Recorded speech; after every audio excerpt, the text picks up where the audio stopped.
It began at my mother's dining table, a slab of battered oak that had endured spaghetti stains, heated arguments, and the rise and fall of nearly every member of our family. The air, heavy with the aroma of her ragu, also brimmed with unspoken judgments. My hands were clammy, squeezing the fork until the tines dug ridges deep into my palm. I knew what was coming before my uncle even opened his mouth. "Marco, tell us again about your grand plan to become the next Michelangelo." He grinned, lips curled in amusement. His hands gestured expansively, an actor on a stage much smaller than the one he believed he deserved. My older cousin Claudio snickered into his napkin, already rehearsing whatever punchline he'd use after the next course. My sister Serena kept her head bowed. Even my mother, with those kind eyes, glanced away and stirred the sauce, pretending not to listen as the silence stretched taut. I cleared my throat, feeling my face grow hot beneath the company of relatives I'd known my whole life. "I want to design buildings, modern ones, bring something new to Rome." Uncle Lorenzo nodded, his mustache twitching. "And what does Rome need with another dreamer? We have more architects than pigeons and priests combined." Claudio leaned in, eyes sharp underneath a mess of dark curls. "Seriously, what's wrong with staying put? There's dignity in a simple job, Marco." His words fell with the finality of a gavel. I tried to picture my sketches, soaring glass, beautiful geometry, the sunlight slicing through atriums that didn't yet exist. To them none of it mattered, my portfolio was just the scribbles of a delusional boy. Anger flared, sudden and sharp. "Isn't it worth trying? Didn't any of you ever want more?" Uncle rolled his eyes. "We want you with your feet on Roman ground, not with your head chasing clouds. Stop wasting your time, you'll come back soon enough." The conversation veered to soccer, then politics, and my vision faded to spaghetti stains and tight laughter. I chewed and swallowed and looked up. No one met my gaze, not Serena, not even my mother. When I left that night, the late Roman air felt heavy and dense. I crossed Trastevere, past the clatter of scooter engines, and ducked into the minuscule apartment I could barely afford. I snapped on the lamp, sat at my table, and sketched until dawn crept in pale over the rooftops. For years, I lived in the quiet spaces of other people's buildings. I made coffee for architects who barely noticed I was there, eyed the framing of archways as I swept their floors, and practiced my English with YouTube videos. My application to La Sapienza's architecture program took 2 more tries than I'd wanted. Friends from home sent emails that I rarely answered. My mother left voicemails in her soft, uncertain voice. Sometimes I listened, sometimes not. I saw Claudio's wedding photos on Facebook. I wondered what my uncle would say if he knew I was working construction to afford my computer, or that I spent weekends measuring the bricks of old basilicas for study. Those years were paint-stripped and raw. Green subway light assignment deadlines, the sharp metallic taste of being out of place always. A professor once paused by my table as I hunched over an assignment, muttering, "You have an eye for intersections."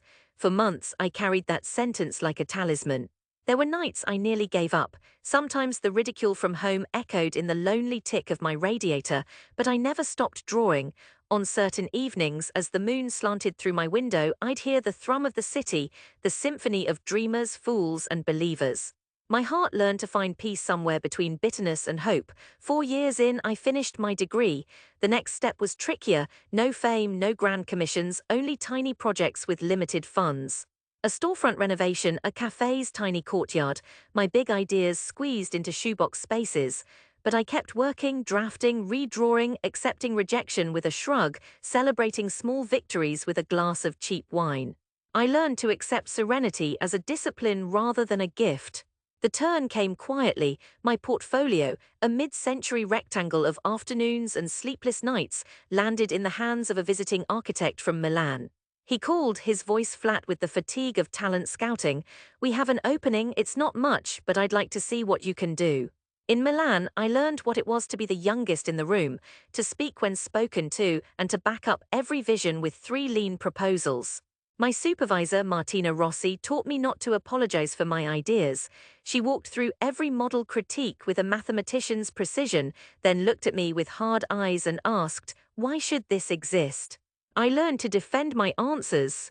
I learned to listen. People began to talk about Marco the Roman, the one with strange new futurist curves in his renderings. It was 5 years in Milan before the call.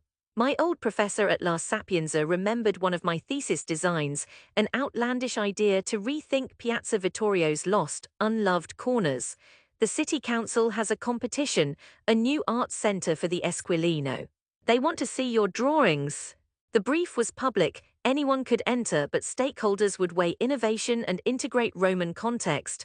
I barely slept, nerves twisting in me like wire. I stalked the neighborhood, talked to shopkeepers, watched the way children skirted the fences around the piazza's tired ruins. I wondered if anyone back home would even know if I failed. I poured everything into that proposal. Glass planes referencing Caracalla's windows, a public courtyard shaped by the geometry of Roman domes, spaces for markets, for theatre, for simple gathering. My heart beat in every line. Months passed. Then, the news. My name, atop the municipality's email, the commission was mine. The months after that felt weightless. I worked alongside city engineers, negotiated with gruff contractors, let journalists follow me as I stalked the muddy site, gesturing over imagined columns. There were delays, funding scares, arguments with bureaucrats who insisted a young nobody should not handle a civic jewel. I kept fighting. Sometimes I dreamt of my mother's table and woke up drenched in old anger. On the morning construction began, my phone rang. My mother, voice trembling, told me Serena had sent her the news, my face in the paper, the mayor's arm slung around my shoulder. "Do you still have time to come home for dinner, Marco?" That invitation coiled tight in my chest for a week before I could answer. The opening day bloomed hot and restless, early summer in Rome, cicadas wailing in the plane trees alongside the newly paved walkways. My name adorned the banners draped by the entry arch, MARCOBRTOLI Kids chased each other around my glass atrium, faces reflected 100 ways in the walls, journalists clustered at the entrance. I stood straight but felt hollow, watching every person cross the threshold. My mother arrived in soft shoes and a dress so new I barely recognized her. She wept against my shoulder and kissed my cheek. Serena stood beside her, face divided between pride and apology. My uncle and cousin unexpectedly trailed behind. Uncle Lorenzo pressed too hard on my back, the way men do when words don't come easily. "So you really did it," he said, almost gruff. "Show us around, show us what a Rome built by dreaming looks like." We walked beneath the archways, past sunlit murals and steel, past the trickle of a new fountain. Claudio's steps slowed as he read the brass plaque, designed by Marco Bertolli, architect. He reached for my shoulder. "It's really something, cousin, bigger than any of us thought possible." I led them inside. The performance space gleamed with light streaming through latticework, every beam reflecting years of sketches and doubt. I narrated each detail, the curvature chosen to chase the echo of ancient domes, the glass that drank in centuries of sky. I watched their faces, Claudio's pride fighting the shadow of old jokes, my mother's relief, my uncle's stunned silence. Within minutes, a group of local children started an impromptu soccer match beneath the colonnade. Their laughter filled the air, bouncing between old ruins and new glass. Uncle Lorenzo nudged me, voice rough. "You built something for all of Rome, didn't you?" I nodded, not gloating, just breathing. Something within me settled. As the ceremony began, the mayor called me to the stage. My hands trembled on the microphone. I wanted to tell everyone about loneliness and kitchen tables, about dreams refused and battles fought in the small dark hours. Instead, I spoke of possibility. This space is for those who believe Rome can be as bold as its history, and for those who doubt, because sometimes doubt is the spark for the extraordinary.